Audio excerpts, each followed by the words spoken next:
Welcome back. In a bid to save our rhinos, Ismangaliso Wetland Park has taken a bold step in deciding to dehorn their rhinos. According to the park CEO, Andrew Zalumis, Ismangaliso Wetland Park, like other conservation areas in KwaZulu-Natal and the Kruger National Park, has experienced an extraordinary surge in rhino poaching during the last 24 months. Now, to date, more than 250 rhino have been killed by poachers.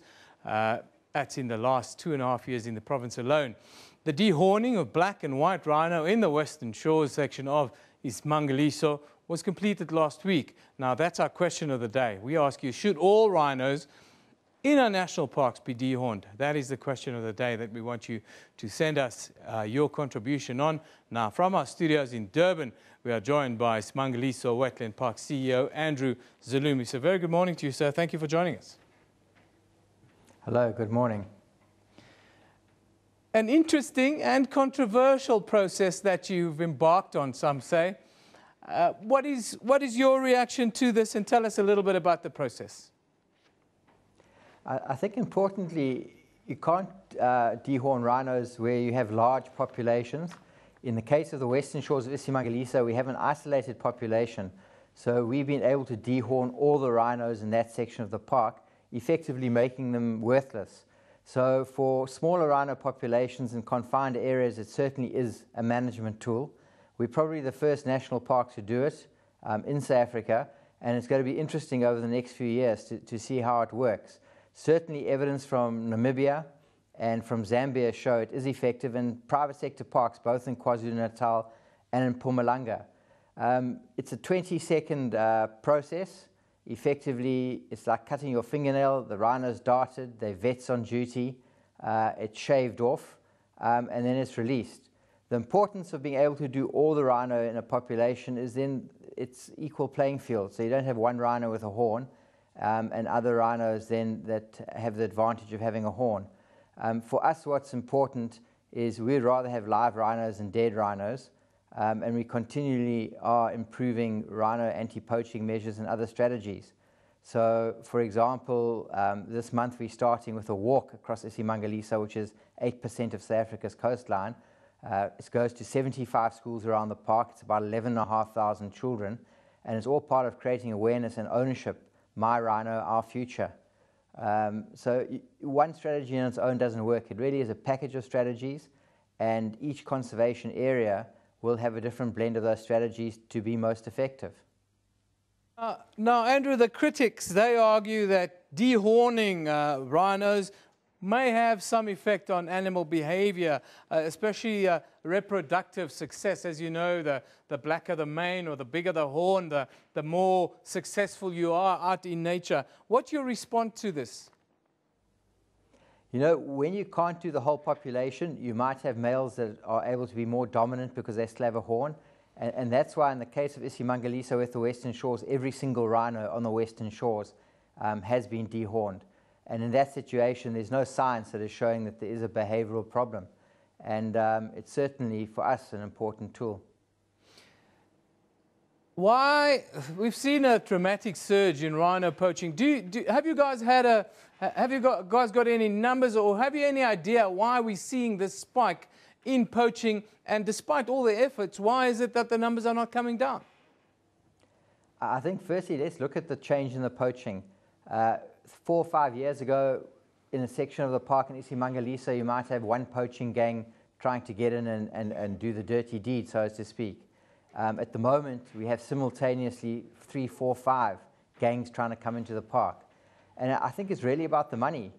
You know, there's a huge amount of money involved, and the syndicates are there, the word's out, and it's a livelihood for many people. And that's why really getting community cooperation, working with conservation-minded community neighbours is a vital part of this battle, because at the end of the day, they very often have the information that leads to the many, many successes we've had in rhino poaching, and we've had some very significant busts in the last 12 months, and they go far up, you know, far up the food chain, so to speak.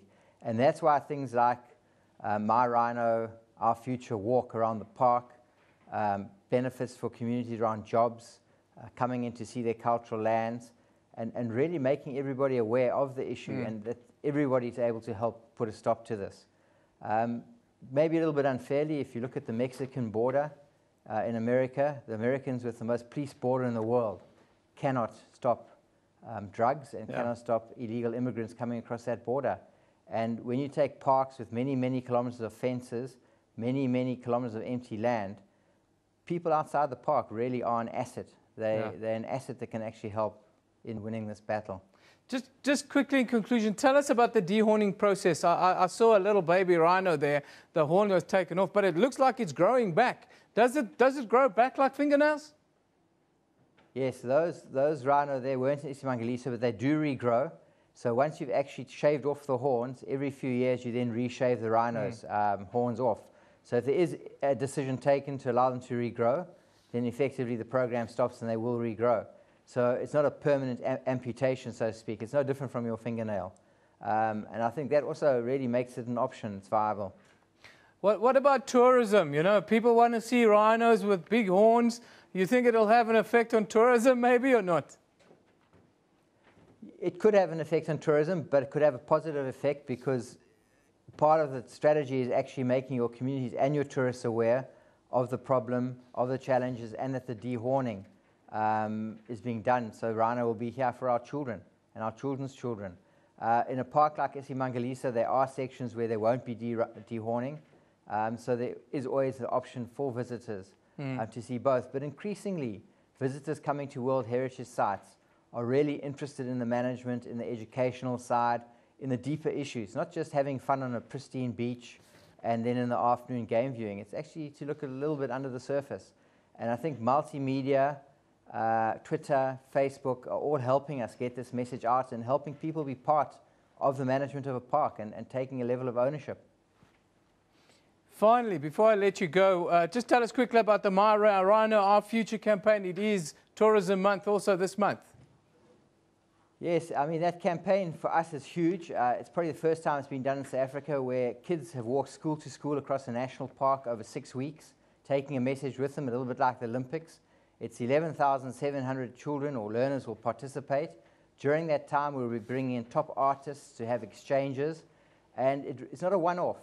Those 75 schools we work with on a regular basis, and it's a developmental initiative, and it's really about creating an awareness not just among the 640,000 people that live around Isimangaliso, but among the youth, because the youth are tomorrow's leaders, and they'll take it forward. So we're very excited by it, and hopefully there'll be some wide coverage across Africa, and it'll impact positively as well on our neighboring parks, such as Shishluyi-Umfolozi Park.